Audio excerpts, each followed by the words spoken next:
First, we've got population. The world today has 6.8 billion people. That's headed up to about 9 billion.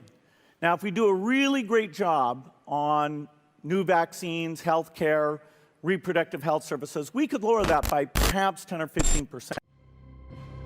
Truth seekers, a nation of soldiers, for the most outstanding war known to mankind, the battle between deception and truth.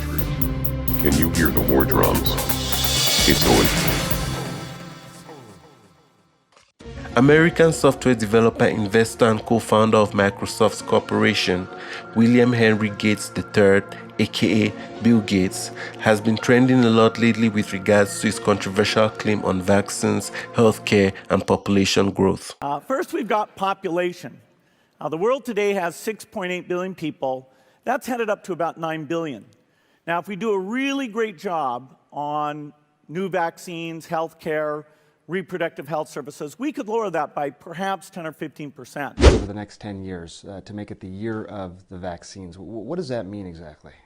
Well, over this decade, we believe unbelievable progress can be made, both inventing new vaccines and making sure they get out to all the children who need them.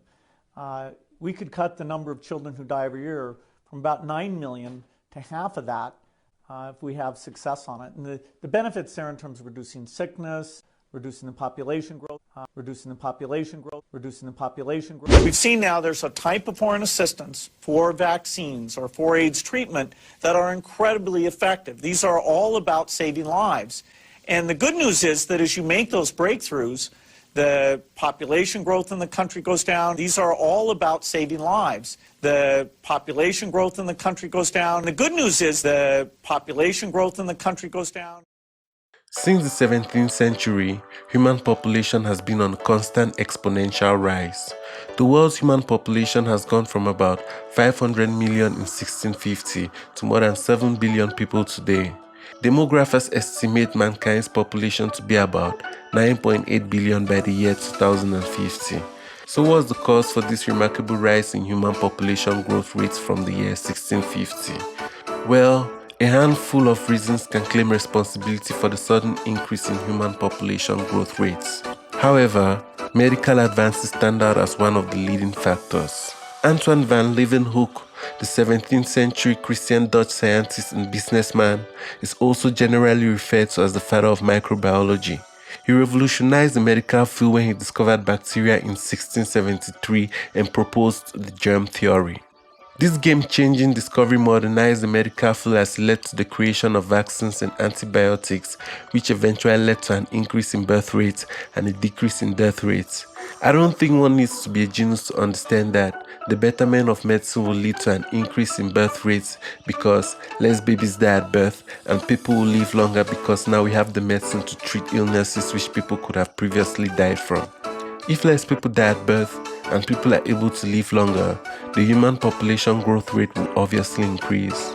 Demographers unanimously agree on the fact that the correlation between significant medical advances in the 17th century and the abrupt ascent in human population growth rates from the same century is no coincidence.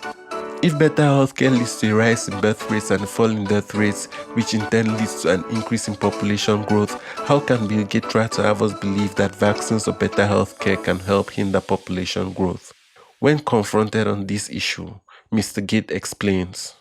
Melinda and I wondered whether providing new medicines and keeping children alive, would that create more of a population problem?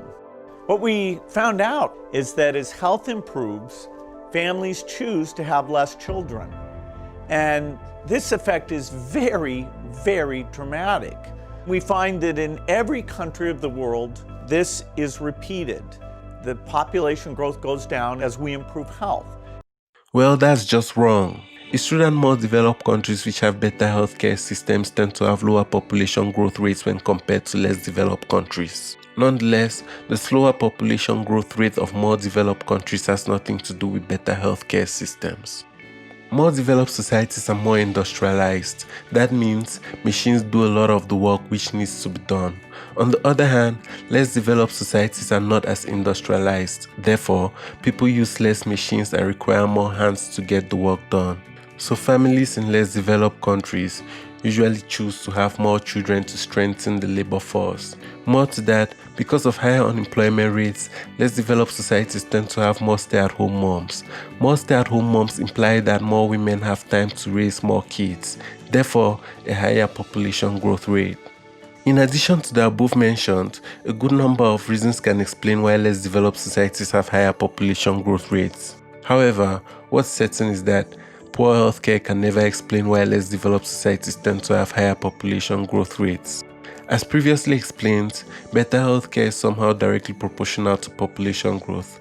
So the question still remains, how do vaccines or better healthcare hinder population growth?